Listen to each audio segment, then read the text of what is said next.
بسم الله الرحمن الرحيم. مساء الخير عليكم او صباح الخير حسب شوف الفيديو. يا اغلى متابعين، انا ام احمد ودي قناتي قناه ويل الطبخ.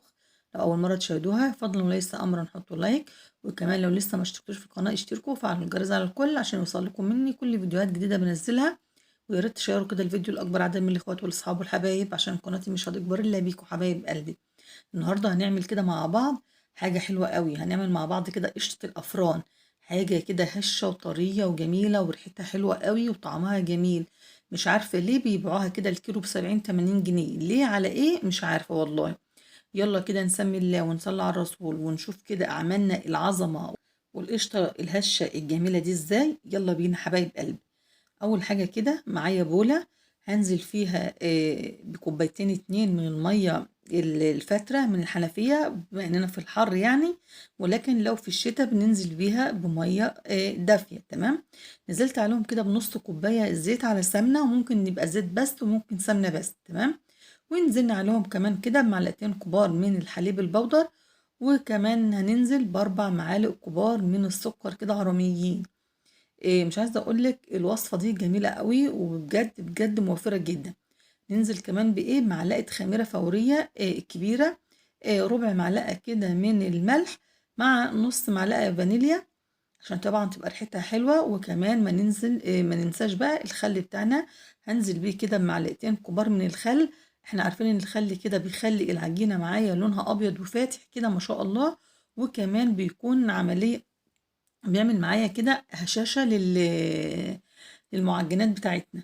وهنا كمان نزلت كده بنص معلقة كبيرة من البيكنج باودر، وهقلب المكونات دي كلها كده مع بعض لغاية لما ندوب السكر والخميرة وكل المكونات مع بعضها. تمام. هنا بقى معايا كيلو من الدقيق متعدد الاستخدامات، منخول كويس جدا، والكيلو ده بيعادل 6 كوبايات من الدقيق. ده عشان لو ما عندكش ميزان يعني توزنيه، عايري بالكوباية 6 كوبايات. وهنزل بيهم كده دفعات، يعني مش هنزل بيهم مرة واحدة، شوية شوية كده، وهقلب لغاية لما العجينة كلها تلم معايا بالراحة كده، عشان برضو العملية دي حلوة قوي في نجاح القشطة دي. تمام. ان انت تنزلي الدقيق على دفعات كده، وابدأي بقى اعجني لغاية لما العجين يختلط بكل الخليط اللي احنا عملناه. تمام. هجيب بقى تاني معايا نص كوباية من المية، وهاخد برضو منها حبة حبة. وبعدين خلي بالك عشان الجو حر والعجين بيستح منك لو مرقتيه قوي. احنا مش عايزين العجينة تبقى مرقة قوي ولا يابسة قوي، احنا عايزينها تكون قوامها كده ما شاء الله، يعني الطرية شوية بس مش بتلزق. وعجيناها حلو قوي. من نجاح المخبوزات يا جماعة انك تعجنيها حلوة قوي. اديلها كده من 7 ل10 دقايق عجين. تمام. وبعد كده دهنتها بالزيت وكيس من البلاستيك عشان ما تلزقش، وغطيتها بالفوطه وتركتها كده شويه لغايه لما خمرت معايا بسم الله ما شاء الله زي الفل زي ما انتم شايفين بالشكل ده. هنعمل ايه بقى؟ نخرج الهواء منها زي ما انتم شايفين كده، وهنزلها على الرخامه بتاعتي اللي انا هشتغل عليها. ما شاء الله العجينه جميله جدا جدا. بصوا بقى، احنا هنشتغل فيها طبعا بعد ما خمرت كده خرجتي منها الهواء، عشان اصلا الجو حر، ومجرد ما بتشتغلي فيها خلاص بتبص تلاقيها ارتفعت لوحدها تاني. هقطعها بقى كده قطع صغيرة بحجم الليمونة الكبيرة او البرتقانية الصغيرة، او بما يعادل كده القطعة 60 جرام. تمام. وهنقطعها كلها بالشكل ده. ولو وصلتي معايا لغاية هنا حبيبة قلبي بقى ما تنسيش تحط اللايك، وكمان كده يعني لو عجبك الفيديو اشتركي برضو معانا في القناة، تنورينا والله. انا بشكر كل اخواتي اللي موجودين معايا من زمان، وبشكر حبايبي اللي داخلين معايا جديد، وعقبال الباقي يا رب كده. طيب يلا نشتغل فيها ازاي. بصوا بقى كده انا مش هبطط فيها خالص، انا مجرد ما هلف الكورة بس كده، وبايدي بكف ايدي كده هضغط عليها ضغطة زي ما انتوا شفتوا بالشكل ده. شايفين؟ بس كده، لا فيها تبطيط ولا فيها غلبة ولا أي حاجة. مش عايزة أقولك أنا عملتهم وأنا واقفة بالشكل الجميل ده. تمام. هنا بقى خلصنا هنا الصاج الأولاني، وطبعا هكمل الكمية كلها بنفس الطريقة وهرجع لكم على طول. هنا كنا خلصنا الكمية على طول. وطبعا أنا على ما خلصت الصينية الأولى كانت على يعني خلصت الصينية الأولى وركنتها، وعلى ما خلصت الباقي كانت ارتفعت. ما شاء الله شفتوا الكيلو الدقيق عمل لي قد إيه؟ عمل لي كمية ما شاء الله ممتازة، يعني يمكن تقريبا أكتر من 70 قطعة. طيب يلا بقى نخبز. طبعا أنا في الوقت ده أنا مولعة الفرن على درجة حرارة 200 على حاجة كده، وجبت هنا نص كوباية مية عليها معلقتين من السكر دوبتهم كويس، وهبدأ أدهن وش القشطة بتاعتنا. عايزة تدهنيها بصفار بيض بس عادي خالص مفيش مشكلة.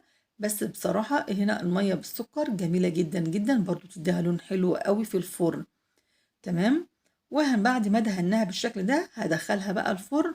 بصوا بالنسبة للمخبوزات يا جماعة، لازم تخبزيها في فرن درجة حرارته عالية. ليه؟ علشان ما تنشفش منك من الفرن وتقدد كده. وكمان هقولك على حاجة، احنا اللي في الحر ده ما تخليش العجين يخمر منك قوي بعد ما تشكليه، لان كده كده اصلا على ما تشكلي يعني العجين كله او القشطه كلها بيكون الاولانيه في ايه، خلاص ارتفعت. ابدأي اشتغلي خلاص في الفرن واخبزيها وطلعها على طول، لان برضو كتر التخمير بيخلي القرص بتاعتك او القشطه او المعجنات بتنشف منك. تمام. يعني المعلومه دي خليها في دماغك كده. وهنا بعد ما خلصنا الكميه كلها، طبعا بعد ما بتطلع من الفرن بدهن وشها ميه زي ما انتوا شفتوني بدهنت بالفرشه دلوقتي، او لو عندك بخاخه اديها رشه من الميه وغطيها بالفوطه شويه كده خالص لغايه لما ترتاح وتهدى وتبرد وتطلعيها. شفتوا بقى قد ايه جميله؟ شايفين قد ايه التسويه عظمه من تحت ومن فوق ما شاء الله. والقلب شايفين القلب عامل ازاي؟ بسم الله ما شاء الله، جميلة جدا جدا.